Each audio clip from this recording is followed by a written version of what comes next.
Hello दोस्तों, नमस्कार। मैं विजय प्रताप आप सभी का स्वागत करता हूं आज के इस सेशन में। इस सेशन में हम लोग करंट अफेयर्स पढ़ने का काम करेंगे।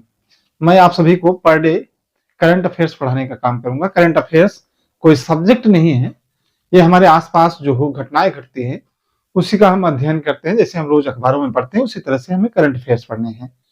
लॉ के पर्पज से करंट अफेयर्स हमें पढ़ना है। डेली टू डेली हम करंट अफेयर्स पढ़ेंगे। हमारे आसपास की घटनाएं जो घटती हैं, हमारे भारत देश से अन्य देशों से क्या संबंध है, क्या ताल्लुकात हैं, क्या घटनाएं घट रही हैं, दोनों में क्या संबंध है, इन सभी चीजों को लेकर के पढ़ेंगे। बहुत प्रेशर लेकर के नहीं, बड़े नॉर्मल वे में हम लोगों को पढ़ना है। मैं अपना परिचय दे देता हूं। मेरा नाम विजय प्रताप है। मैं BSc MA LLB B.Ed हूं। मैं आप सभी को करंट अफेयर्स पढ़ाऊंगा। ये मेरा परिचय रहा, बाकी आप सभी का परिचय धीरे धीरे होता रहेगा। तो आइए आज के सेशन की शुरुआत करते हैं। आइए हम लोग पहले प्रश्न की तरफ बढ़ते हैं। पहला प्रश्न है कि हाल ही में इंदिरा गांधी शांति पुरस्कार 2023 से किसे सम्मानित किया गया है। हाल ही में इंदिरा गांधी शांति पुरस्कार 2023 से किसे सम्मानित किया गया है। और हमारे ऑप्शन ये इस प्रकार से हैं। ऑप्शन ए है डेनियल बरेनबोइम, ऑप्शन बी है doctor Atul Shah, option C है अली अबू अबाद, ऑप्शन डी है ए और सी दोनों। पहले सर्वप्रथम हम लोग जान लेते हैं कि प्रश्न कह क्या रहा है। हाल ही में इंदिरा गांधी शांति पुरस्कार 2023, हम लोग जान लेते हैं कि इंदिरा गांधी शांति पुरस्कार है क्या। इंदिरा गांधी शांति पुरस्कार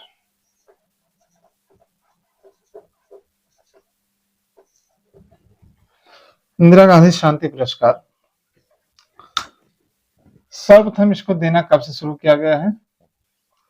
1986 में सर्वप्रथम ये पुरस्कार प्रदान किया गया है। यह पुरस्कार किसके द्वारा प्रदान किया जाता है। इंदिरा गांधी मेमोरियल के द्वारा यह पुरस्कार प्रदान किया जाता है। इंदिरा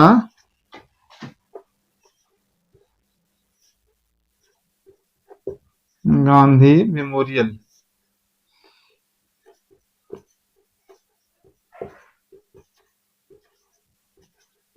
ट्रस्ट, इंदिरा गांधी की मृत्यु के बाद से ही इंदिरा गांधी मेमोरियल ट्रस्ट द्वारा यह पुरस्कार हर वर्ष प्रदान किया जाता है। यह प्रदान क्यों किया जाता है। विश्व में जो लोग अच्छा कार्य करते हैं विभिन्न क्षेत्रों में, उन्हीं के लिए उन्हें यह पुरस्कार प्रदान किया जाता है। और यह पुरस्कार सर्वप्रथम, इस पुरस्कार की स्थापना सर्वप्रथम हुई कब थी। 1986 में यह पुरस्कार प्रदान किया जा रहा है। 1986 से यह पुरस्कार प्रदान किया जा रहा है। हम लोगों ने दो चीजें जानी। इंदिरा गांधी शांति पुरस्कार इंदिरा गांधी मेमोरियल ट्रस्ट द्वारा प्रदान किया जाता है और 1986 से प्रारंभ हुआ है। अब हम लोग अपने उत्तर की तरफ बढ़ते हैं कि 2023 का इंदिरा गांधी शांति पुरस्कार प्रदान किसे किया गया है। यह दो लोगों को प्रदान किया गया है। पहला प्रदान किया गया है डेनियल बरेनबोइम। पहला प्रदान किया गया है डेनियल बरेनबोइम।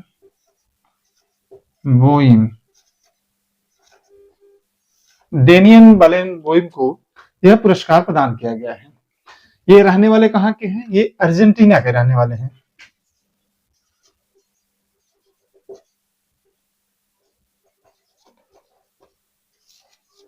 ये अर्जेंटीना के रहने वाले हैं।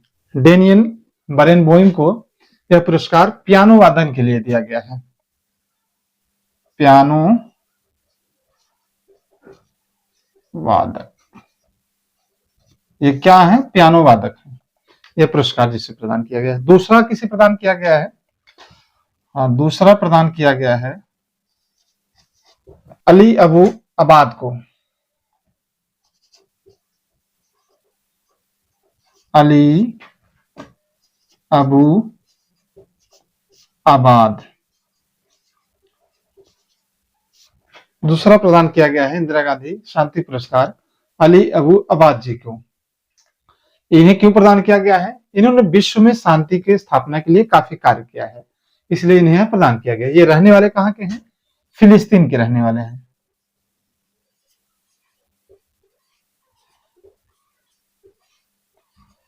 ये फिलिस्तीन के रहने वाले हैं, इन्हें इसलिए प्रदान किया गया है। ठीक, अब हम लोग बढ़ते हैं अगले प्रश्न की तरफ। अगला प्रश्न हमारा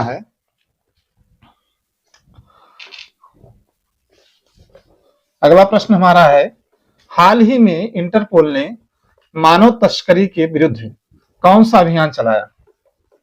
हाल ही में इंटरपोल ने मानव तस्करी के लिए कौन सा अभियान चलाया? आपके ऑप्शन इस प्रकार हैं। पहला है ऑपरेशन अजय, दूसरा है ऑपरेशन करुणा, तीसरा है ऑपरेशन स्टार्म मेकर्स सेकेंड, और ऑप्शन डी है ऑपरेशन मानव। सर्वप्रथम हम लोग जान लेते हैं यह प्रश्न कह क्या रहा है। इसके कहने का अर्थ है कि यह पूछ रहा है हाल ही में इंटरपोल ने मानव तस्करी के लिए उसके विरुद्ध कौन सा अभियान चलाया। जैसा कि आप सभी जानते हैं कि मानव के अंगों का विभिन्न देशों में व्यापार किया जाता है, जैसे किडनी हो गए, लंग्स हो गए, लीवर हो गए, तमाम अंगों का जो है व्यापार किया जाता है अवैधिक रूप से, इलीगल रूप से। उसके विरुद्ध इंटरपोल जो संस्था है, उन्होंने एक अभियान चलाया कि ऐसा काम नहीं होना चाहिए। प्रश्न वही पूछ रहा है कि हाल ही में इंटरपोल ने मानव तस्करी के विरुद्ध कौन सा अभियान चलाया। सर्वप्रथम हम लोग जान लेते हैं कि इंटरपोल की स्थापना कब हुई थी। इंटरपोल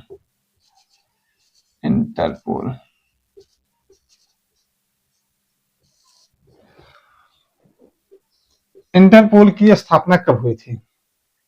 इंटरपोल की स्थापना हुई थी 7 सितंबर 1923 को। 7 सितंबर 1923 को इंटरपोल की स्थापना 7 सितंबर 1923 को हुई थी। इसका मुख्यालय कहाँ है? इंटरपोल का मुख्यालय है कहाँ? इसका मुख्यालय है लियोन में। लियोन यानी कि फ्रांस में।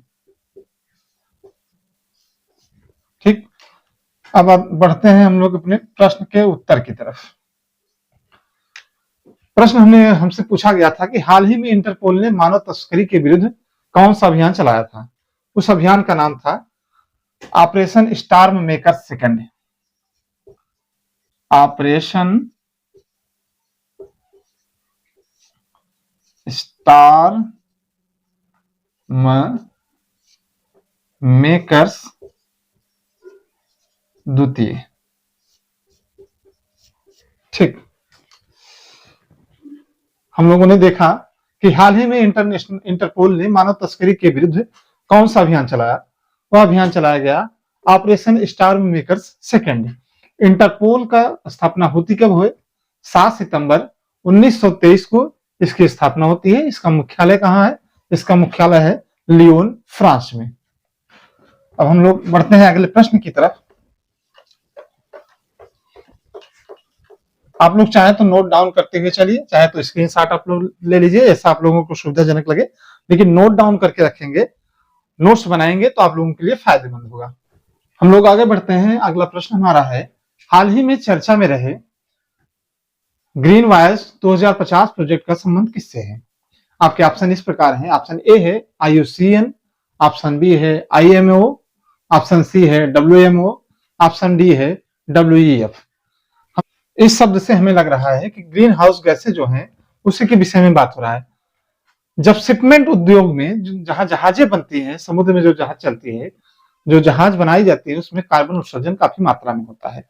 उसी को कम करने के लिए यह प्रोजेक्ट बनाया गया है। ग्रीन वायर्स प्रोजेक्ट जो है, इसका उद्देश्य यह है कि 2050 तक कार्बन के उत्सर्जन में 50% तक कमी लाना। इसका उद्देश्य है 2050 तक ग्रीन हाउस गैसों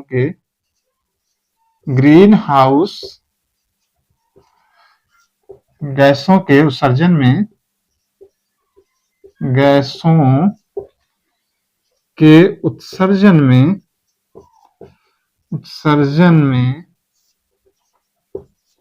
50% तक कमी लाना इसका उद्देश्य है। इसका संबंध किससे है, प्रश्न पूछ रहा है। इसका संबंध आईएमओ से है। आईएमओ यानी कि इंटरनेशनल मैरीटाइम ऑर्गेनाइजेशन, यानी कि अंतरराष्ट्रीय सामुद्रिक संगठन। जो अंतरराष्ट्रीय सामुद्रिक संगठन है उसके द्वारा यह पहल किया जा रहा है कि 2050 तक जो ग्रीन हाउस गैसों के उत्सर्जन में 50% मात्रा तक कमी की जाए। इसमें भारत सरकार का क्या योगदान है? इस समय यदि हम देखें तो आईएमओ ने सर्टिफाइड किया है कि भारत इस समय सबसे तेजी से इसमें काम कर रहा है, यानी कि भारत इस समय सबसे अग्रणी है। भारत इसका सदस्य है। भारत इसका सदस्य है 1959 से भारत इसका सदस्य है और कार्बन ग्रीन हाउस गैसों के कम से कम उत्सर्जन में सबसे आगे है। और इसका मुख्यालय कहां है? इसका मुख्यालय है जो आईएमओ है, आईएमओ का मुख्यालय जो है, इसका मुख्यालय लंदन में है। लंदन में। अब आप लोग मुझे कल बताएंगे कि लंदन शहर जो है किस नदी के किनारे बसा है। इसका उत्तर आप लोग देंगे कि लंदन शहर जो है किस नदी के किनारे बसा है। हम लोगों ने इस प्रश्न को देख लिया कि ग्रीन वायर्स जो प्रोजेक्ट है आईएमओ के द्वारा संचालित किया गया है। इसका उद्देश्य है 2050 तक ग्रीन हाउस गैसों के उत्सर्जन में 50% तक कमी लाना। और जो आईएमओ है अंतरराष्ट्रीय सामुद्रिक संगठन, इसका मुख्यालय लंदन में है और भारत इसका सदस्य है 1959 से। और भारत जो है ग्रीन हाउस गैसों के उत्सर्जन में सबसे कम उत्सर्जन में सबसे अग्रणी है। ग्रीन हाउस गैसें पृथ्वी के तापमान को बढ़ाने का काम करती हैं, जिससे धीरे धीरे पृथ्वी का टेम्परेचर बढ़ रहा है। पहले हम लोग देखते थे कि गर्मी के समयों में टेम्परेचर जो है 43, 44, 45 डिग्री हुआ करता था, लेकिन अब गर्मियों में लगभग पारा जो है 49, 50, 48 के आसपास पहुंच जाता है। गर्मी के समय बहुत ज्यादा गर्मी लगती है। उसका प्रमुख कारण है कि ग्रीन हाउस गैसें ज्यादा उत्सर्जित कर रहे हैं लोग, प्रत्येक देश। चूंकि उद्योग की एक अंधी दौड़ चल रही है, विकास की अंधी दौड़ चल रही है, उसमें गैसों का उत्सर्जन ज्यादा हो रहा है, कार्बन का उत्सर्जन ज्यादा हो रहा है। इससे पृथ्वी का तापमान बढ़ रहा है, जिससे सभी, चाहे कोई भी देश हो, सबको नुकसान है, न सिर्फ किसी एक देश को। इसीलिए ये सब संगठन काम करते हैं कि इन गैसों को किस तरह से कंट्रोल किया जाए ताकि पृथ्वी के तापमान में बढ़ोतरी न हो। अब हम लोग बढ़ते हैं अगले प्रश्न की तरफ। हमारा अगला प्रश्न है, आज का चौथा प्रश्न, कि हाल ही में भारतीय वन व लकड़ी प्रमाणन योजना किसने प्रारंभ की है? हाल ही में भारतीय वन व लकड़ी सर्टिफिकेशन यानी प्रमाणन योजना किसने प्रारंभ की है? आपका विकल्प ए है शहरी एवं विकास मंत्रालय, ऑप्शन बी है कृषि मंत्रालय, ऑप्शन सी है पर्यावरण वन एवं जलवायु परिवर्तन मंत्रालय, ग्रामीण विकास मंत्रालय।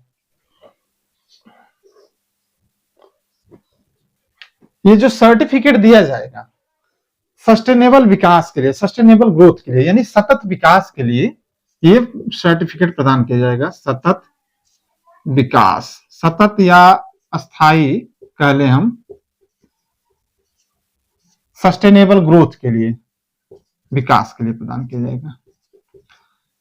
किस मंत्रालय द्वारा सर्टिफिकेट जारी किया जाएगा? जैसा कि प्रश्न को देख करके ही लग रहा है कि इसे किस मंत्रालय द्वारा जारी किया जाएगा। इसे जारी किया जाएगा भारतीय वन एवं जलवायु, भारतीय वन एवं जलवायु परिवर्तन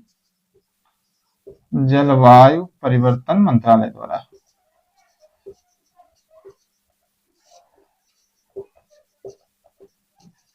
अच्छा, इसे जारी करेगा कौन? भारतीय वन एवं जलवायु परिवर्तन मंत्रालय द्वारा। इसके मंत्री कौन हैं? इसके मंत्री हैं डॉक्टर भूपेंद्र यादव। डॉक्टर भूपेंद्र यादव, ठीक। अब हम लोग बढ़ते हैं अगले प्रश्न की तरफ, जो आज का हमारा 5वां प्रश्न होगा।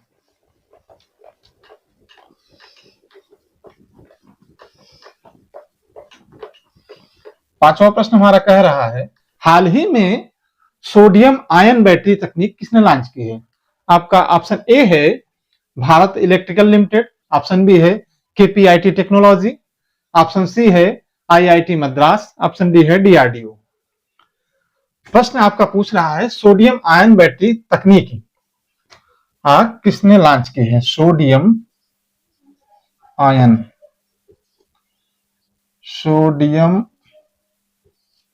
Ion battery.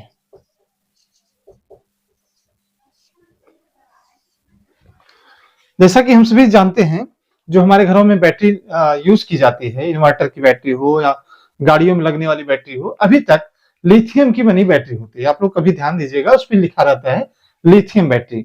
लेकिन अब जो है मैं आपको उत्तर दे रहा हूं कि केपीआईटी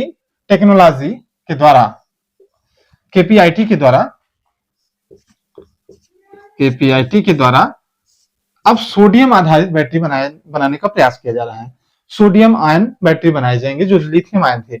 अच्छा, उसमें कमी क्या थी जो सोडियम आयन बैटरी बनाने का काम किया जा रहा है? या लिथियम वाली अच्छी थी या सोडियम वाली? यदि हम देखें, कंपैरिजन करें दोनों में, तो जो लिथियम वाली बैटरी है वह बाहर से मंगानी पड़ती थी, आयात करनी पड़ती थी। अब सोडियम वाली जो है भारत खुद बनाएगा, निर्भर होगा, आत्मनिर्भर इससे होगा, आत्मनिर्भर होगा इससे, या खुद मेक करेगा, सेल्फ मेक होगा। ठीक। और इसके दूसरा फायदा क्या है? इसकी लागत जो है, जहां 100 रुपए होती थी, यदि हम किसी भी चीज को मूल्यांकन 100 रुपए पे करते हैं, यदि किसी चीज को लिथियम वाली बैटरी बनाने में 100 रुपए होती थी लागत इसकी अब कितनी होगी? 75 होगी, यानी 25% तक बचत होगा। और इसका बैटरी बैकअप जो होगा, सोडियम आयन बैटरी की, इसका बैकअप जो है ज्यादा होगा, बैकअप ज्यादा होगा। और एक फायदा क्या है? और एक फायदा है, चार्जिंग जो टाइम ज्यादा लगता था, अब चार्जिंग जो है फास्ट चार्जिंग होगी, फास्ट चार्जिंग।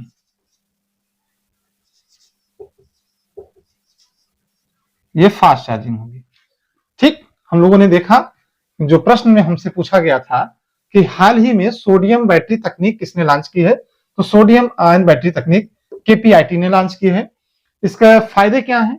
लिथियम बैटरी हम लोग यूज करते हैं अब, लेकिन केपीआईटी तकनीक के द्वारा विकसित किया जा रहा है सोडियम आयन बैटरी। इससे आत्मनिर्भरता बनेगी। हम लोग उस बैटरी को आयात करते थे, अब आयात नहीं करेंगे। इसकी लागत 25% कम होगी, इसकी बैटरी की बैकअप ज्यादा होगी, और इसका चार्जिंग जो है फास्ट होगा, और जीवन काल इसका लंबा होगा। जैसे वो बैटरियां जो थी 1 साल 1.5 साल, या बड़ी बैटरी जो टाल बैटरी होती है 3 साल में खत्म होती थी, इसका जीवन लॉन्ग लाइफ होगा, वास्तव में लॉन्ग लाइफ होगी। ठीक। इसका आप लोग स्क्रीनशॉट ले लीजिएगा। अगला प्रश्न कह रहा है, हाल ही में बीसीसीआई द्वारा रिटायर्ड की गई नंबर 7 की जर्सी का संबंध किससे है? Number 7 Jersey, number 7 Jersey,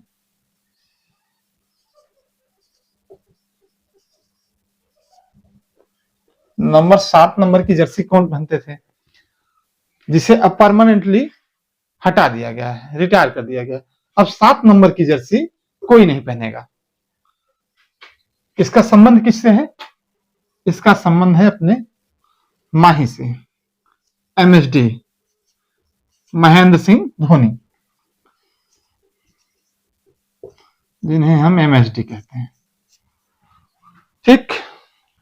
Mahendra Singh Dhoni से संबंधित एक इसमें करंट मुद्दा है, इसमें किस ब्रांड के एम्बेसडर हैं?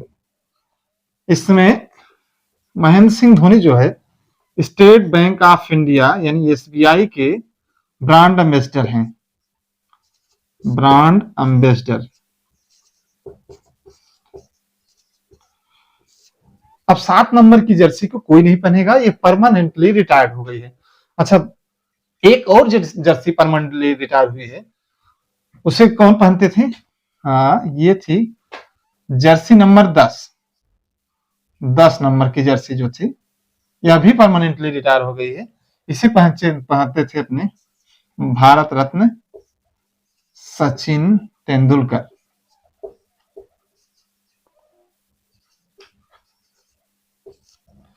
इस जर्सी को, इन दोनों जर्सियों को परमानेंटली हटा दिया गया है, रिटायर कर दिया। 7वां प्रश्न कह रहा है, हाल ही में सार अमरतला तोरगिया महोत्सव का आयोजन कहां शुरू हुआ? हाल ही में सार अमरतला तोरगिया महोत्सव का आयोजन कहां शुरू हुआ? ऑप्शन ए है उत्तर प्रदेश, ऑप्शन बी है मध्य प्रदेश, ऑप्शन सी है आंध्र प्रदेश, ऑप्शन डी है त्रिपुरा। ये पूछ रहा है सार, ये इंपॉर्टेंट प्रश्न है, इस पर टिक कर लीजिएगा। सार अमरतला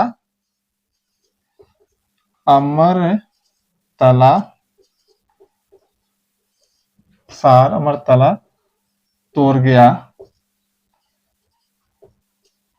महोत्सव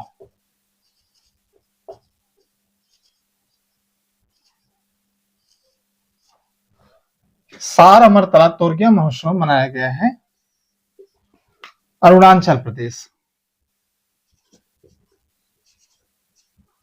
अरुणाचल प्रदेश, एपी।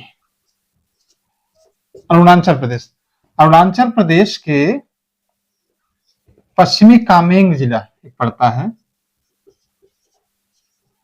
पश्चिमी कामेंग जिला पड़ता है, पश्चिमी कामेंग जिला के ओलमू गांव में।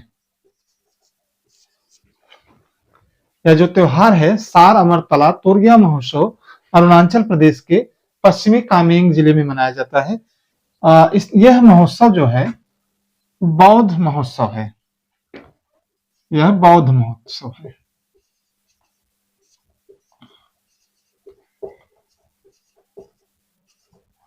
यह बौद्ध महोत्सव है। अरुणाचल प्रदेश के मुख्यमंत्री कौन है? सीएम कौन है यहाँ के?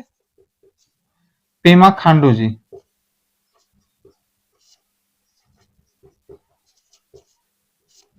यहाँ के सीएम है पेमा खांडू जी। एक दो तथ्य और देख लेते हैं हम अरुणाचल प्रदेश के विषय में, जो काफी इंपॉर्टेंट है। जो नामदफा राष्ट्रीय उद्यान है वह कहाँ है? नामदफा राष्ट्रीय उद्यान अरुणाचल प्रदेश में ही है। नामदफा राष्ट्रीय उद्यान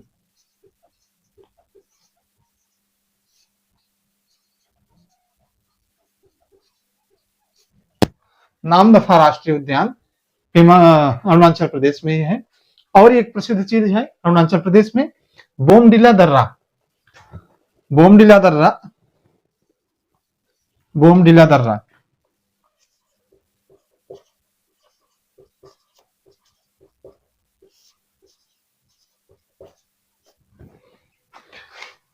हम लोगों ने जाना इस महोत्सव के विषय में। सार अमरतला तोरगिया महोत्सव यह अरुणाचल प्रदेश में मनाया जाता है और यह पश्चिमी कामेंग के बोलमू गांव में मनाया जाता है। यह एक बौद्ध महोत्सव है। अरुणाचल प्रदेश के मुख्यमंत्री कौन है? पेमा खांडू जी हैं।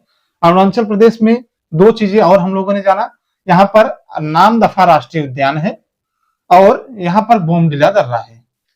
हम लोग जो करंट पढ़ रहे हैं, इस करंट को हम लोग भूगोल से भी कनेक्टेड करेंगे, अर्थशास्त्र से भी कनेक्ट करने का प्रयास करेंगे, हिस्ट्री से भी कनेक्ट करेंगे, तमाम चीजों से, ताकि हमारा थोड़ा थोड़ा जीएस का पोर्शन भी कवर होता रहे। करंट तो पढ़ेंगे ही, लेकिन उसके साथ साथ हल्का सा छोट नजर इस पर भी हम लोग दौड़ाते चलेंगे।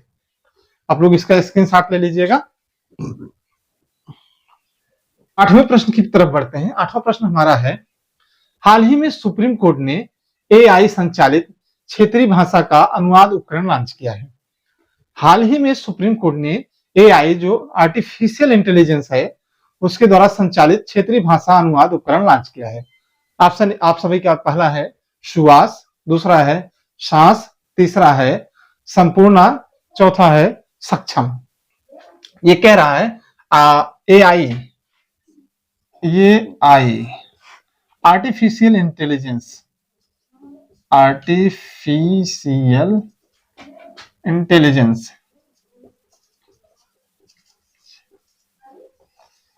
जो कृत्रिम बौद्धिक क्षमता विकसित करने का काम करती है, एआई के द्वारा होता है। इससे जैसे जो रोबोट काम करते हैं, तमाम चीजें हैं, उनको बुलवाने का, तमाम चीजें करवाने का जो काम होता है एआई का, आजकल इसका चलन बड़ी तेजी से बढ़ रहा है। इसमें क्या है कि हम चाहे टेक्स्ट फॉर्मेट में कुछ भी लिख दें, उसको दे दें तो कोड करके आपको बोल करके दे देगा। तो वही काम सुप्रीम कोर्ट ने भी किया है। सुप्रीम कोर्ट ने कहा है कि जो सुप्रीम कोर्ट की भाषा अक्सर हम लोगों ने देखा है, अंग्रेजी में सारे जजमेंट राइटिंग उसके आते हैं। तो हम हर आम आदमी के बस की बात तो है नहीं कि अंग्रेजी जान पाए। हम लोगों को भी जो है थोड़ी सी समस्याएं होती हैं, तो आम आदमी के विषय में उसकी तो बातें छोड़ दीजिए। देखिए भाई, जजमेंट आ गया अंग्रेजी में, वकील साहब समझ लिए, जज साहब समझ लिए, जो वादी हैं प्रतिवादी हैं उनको तो चीजें समझ में ही नहीं आए। तो उन समस्याओं को दूर करने के लिए सुप्रीम कोर्ट ने एआई के माध्यम से 11 भाषाओं में इसे कन्वर्ट करने का जो है एक ऐप लॉन्च किया है। उसी के विषय में पूछा जा रहा है। देखिए इस ऐप का नाम है सुवास। सुवास सुवास यानी कि सुप्रीम कोर्ट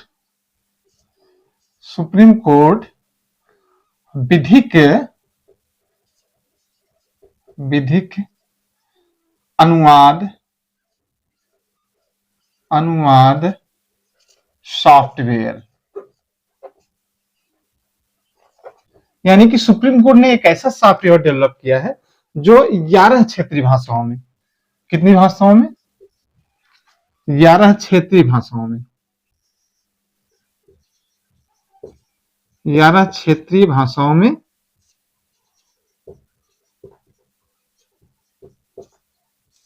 जजमेंट को बदलने का काम करेगा। अब हम अच्छा, पहला जो जजमेंट बदला जा रहा है इस टेक्निक के माध्यम से, सुवास के माध्यम से, केशवानंद भारती जो प्रचलित केस है, आप सभी लोग जानते हैं, लॉ के स्टूडेंट है तो बताने की आवश्यकता नहीं है। केशवानंद भारती जो है, केस 1973 में जो आया, केशवानंद भारती 1973 में, इस केस को सबसे पहले अनुदित करने का काम किया जा रहा है 11 भाषाओं में। इसको ही क्यों सबसे पहले करने का काम किया जा रहा है जबकि यह जजमेंट काफी पुराना है? तो इसका कारण यह है कि 2023 में इसके 50 वर्ष पूरे हो रहे हैं। 50 वर्ष पूरे होने के कारण नई तकनीक का इस्तेमाल इसी के ऊपर किया जा रहा है। अच्छा, केशवानंद भारती का जो केस था, इस केस में जजमेंट क्या दिया गया था? ये कहता है, जो केशवानंद भारती का जजमेंट था, जजमेंट तो बहुत बड़ा है लेकिन शॉर्ट फॉर्म में जान लीजिए। ये कह रहा है कि जो भारतीय संविधान का बेसिक स्ट्रक्चर है, संशोधन भारतीय संविधान में हो सकते हैं लेकिन उसका जो बेसिक स्ट्रक्चर है, बेसिक स्ट्रक्चर में कोई भी संशोधन नहीं हो सकता है।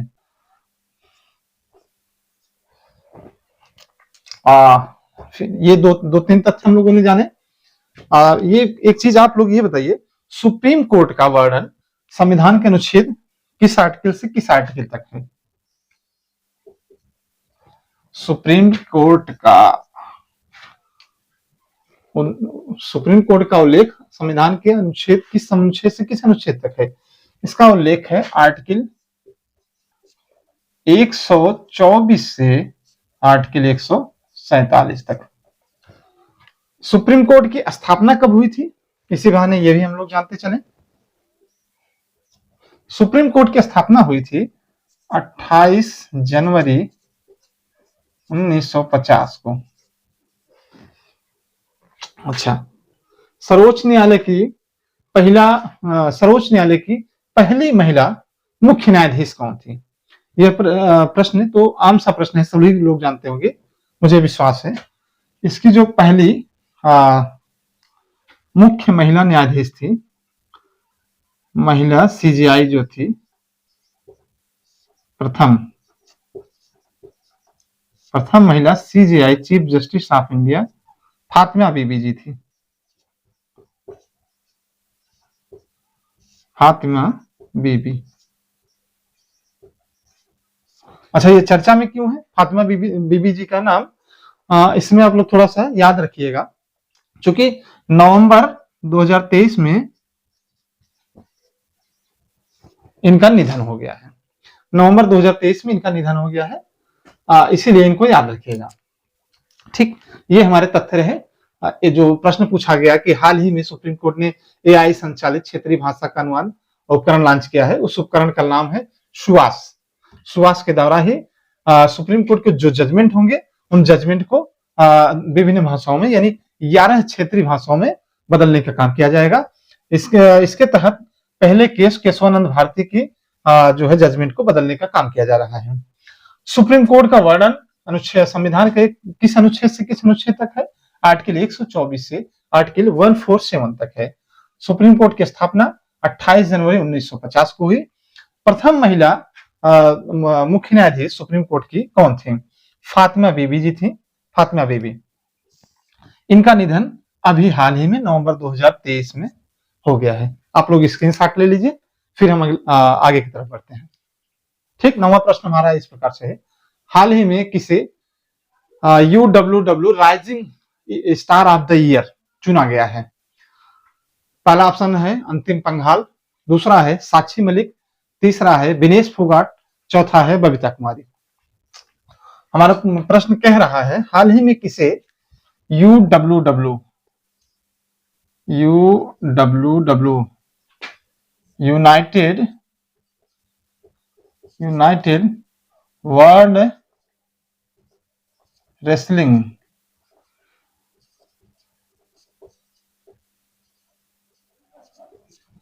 इसका जो राइजिंग 2023 का star of the year, rising star of the year 2023 का किसे चुना गया है? तो इसको चुना गया है अंतिम पंघाल जी को। अंतिम पंघाल।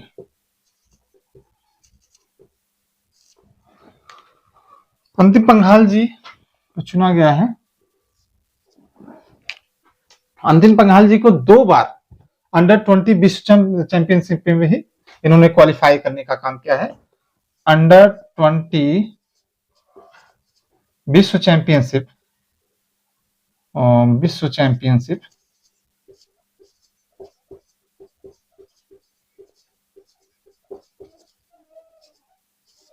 इन्होंने 2 बार क्वालिफाई किया है अंतिम पंघाल जी ने। अच्छा, ये कौन सा खेल खेलती हैं? कुश्ती। कुश्ती इनका, कुश्ती इनका जो है मुख्य रेसलिंग है। कितने दायरे की ये खिलाड़ी हैं? 53 किलोग्राम, 53 किलोग्राम की ये खिलाड़ी हैं। 53 किलोग्राम की ये कुश्ती की खिलाड़ी हैं। अच्छा, इन्होंने एक चीज और किया था, 2023 में ही सिल्वर जीता था एशियाई चैंपियन में, जो कजाकिस्तान में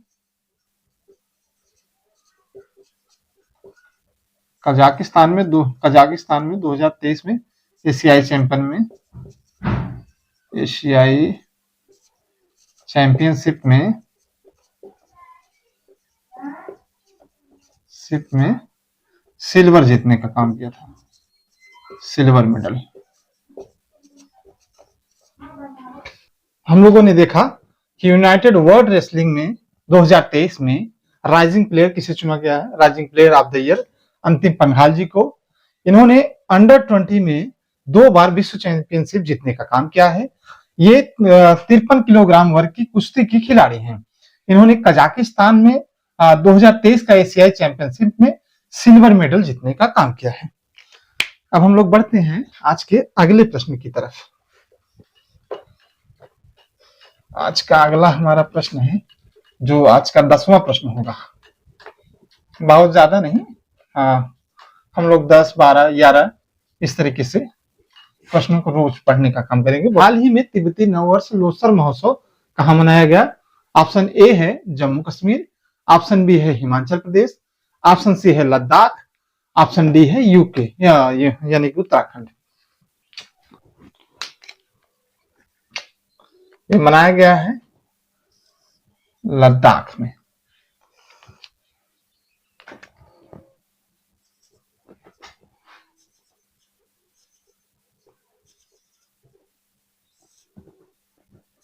लोसर महोत्सव कहां मनाया गया है?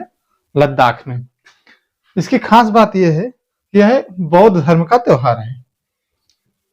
ये जो महोत्सव है बौद्ध धर्मियों का है, बौद्ध मतावलंबियों का है। बौद्ध महोत्सव है ये, बौद्ध महोत्सव। यह बौद्ध महोत्सव है। इसमें सबसे खास बात यह है, इसमें मुखौटा पहनना अनिवार्य होता है।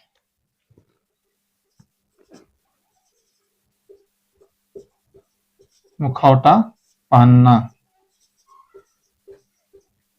अनिवार्य।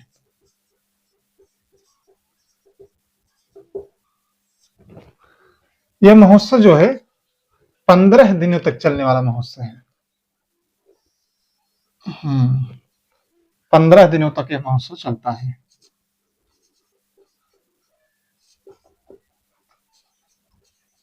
यह महोत्सव 15 दिनों तक चलने वाला महोत्सव है। 11वां प्रश्न है, दिसंबर 2023 में लॉन्च की गई भारत की सबसे तेज इलेक्ट्रिक नाव का नाम क्या है? ऑप्शन ए है सन क्रूजर, ऑप्शन बी है electric wave, option D C है फास्टर रन, ऑप्शन डी है बाराकूडा। इलेक्ट्रिक नाव, इलेक्ट्रिक नाव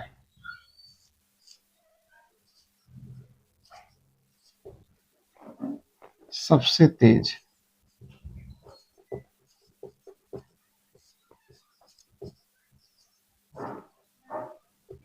सबसे तेज इलेक्ट्रिक नाव का नाम क्या है? तो उसका नाम है बाराकूडा। बाराकूडा सबसे तेज इलेक्ट्रिक नाव का नाम है बाराकूडा। इसकी स्पीड क्या होगी अगर सबसे तेज है? तो जानने वाला तथ्य है, स्पीड होगी इसकी 12.5 समुद्री मील। क्योंकि समुद्र में जो चीजें चलती हैं उसकी दूरी समुद्री मील में ही की जाती है। 12.5 समुद्री मील इसकी स्पीड होगी। और ये एक बार चार्ज करने पर, एक बार अगर चार्ज हो गई, ये 7 घंटे तक चलती है। इसका बैकअप कितना है? इसका बैकअप 7 आवर्स है। इसका बैकअप कितना है? 7 घंटे का बैकअप है।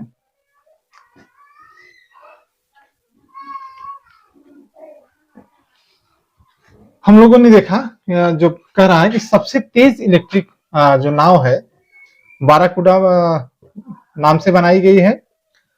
इसकी रफ्तार जो है 12.5 समुद्री मील है। इसका बैकअप है 7.5 घंटे। अब हम लोग बढ़ते हैं आज के अगले प्रश्न की तरफ, और जो आज का होगा 12वां प्रश्न। 12वां प्रश्न कह रहा है, हाल ही में किस राज्य सरकार ने राज्य के सभी जिलों में पीएम कॉलेज ऑफ एक्सीलेंस स्थापित करने का फैसला किया है? ये इसे इंपॉर्टेंट क्वेश्चन के रूप में लगा लीजिएगा, क्योंकि यह प्रश्न जो है बड़ा हालिया में आया है। क्योंकि कई राज्यों में चुनाव संपन्न हुए हैं, उन चुनाव से ही यह संबंधित प्रश्न है। यह प्रश्न कह रहा है, हाल ही में किस राज्य सरकार ने राज्य के सभी जिलों में पीएम कॉलेज ऑफ एक्सीलेंस स्थापित करने का फैसला किया है? PM college of excellence.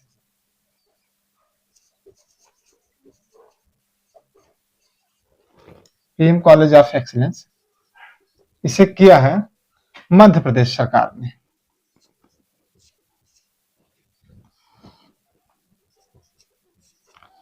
Madhya Pradesh सरकार, ये पुरानी सरकार नहीं जो शिवराज सिंह चौहान वाली थी, जो नई सरकार चुन करके आई है। कौन है इस समय मुख्यमंत्री मध्य प्रदेश के? मध्य प्रदेश के इस समय वर्तमान मुख्यमंत्री हैं मोहन यादव। मोहन यादव जी इस समय मध्य प्रदेश के सीएम हैं। मध्य प्रदेश के सीएम इस समय कौन है? मोहन यादव जी ने उन्होंने कहा है कि अब हर जिले में, जो मध्य प्रदेश के हर जिले हैं, वहां पर एक पीएम कॉलेज ऑफ एक्सीलेंस खोला जाएगा। अच्छा, मध्य प्रदेश के राज्यपाल कौन है?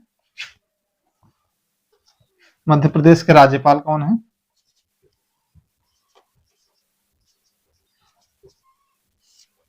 मध्य प्रदेश के राज्यपाल कौन है?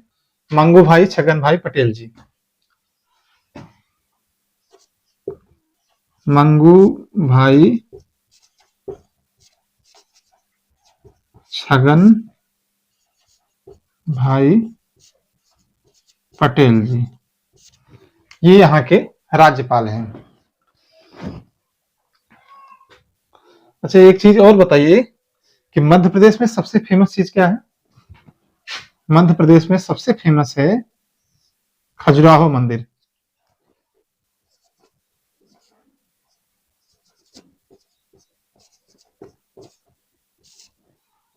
खजुराहो का मंदिर जो है, खजुराहो का मंदिर जो है मध्य प्रदेश में सबसे फेमस है। इसे किस शासक द्वारा बनाया गया था? इसे बनवाया गया था चंदेल शासकों द्वारा।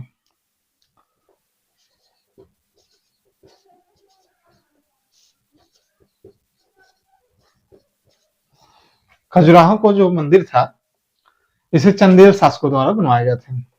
आखिरी प्रश्न है, हाल ही में किस चर्चित क्रिकेटर को अर्जुन अवार्ड के लिए नामित किया गया है? अर्जुन अवार्ड।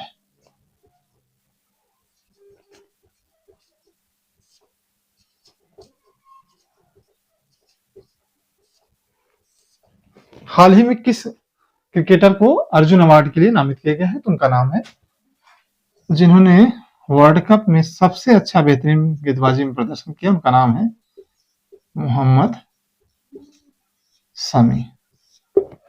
मोहम्मद शमी को अर्जुन अवार्ड के लिए नामित किया गया है। तो इस तरीके से हम लोगों ने आज के जो करंट मुद्दे थे उन्हें जानने का प्रयास किया। फिर अगले सेशन में हम लोग आएंगे तो इन प्रश्नों को दोहराने का काम करेंगे, जिसमें लगभग 2-4 मिनट 5 मिनट के समय लगेंगे। 5 मिनट हम लोग दोहरा करके फिर अगले सेशन की शुरुआत करेंगे। तो आप लोगों की मेरी क्लास कैसी लगी? ये it was my first class. तो आप लोग अपना जो है फीडबैक नेक्स्ट क्लास में दे सकते हैं। जैसा भी हो फिर कंटिन्यू किया जाएगा। जय हिंद।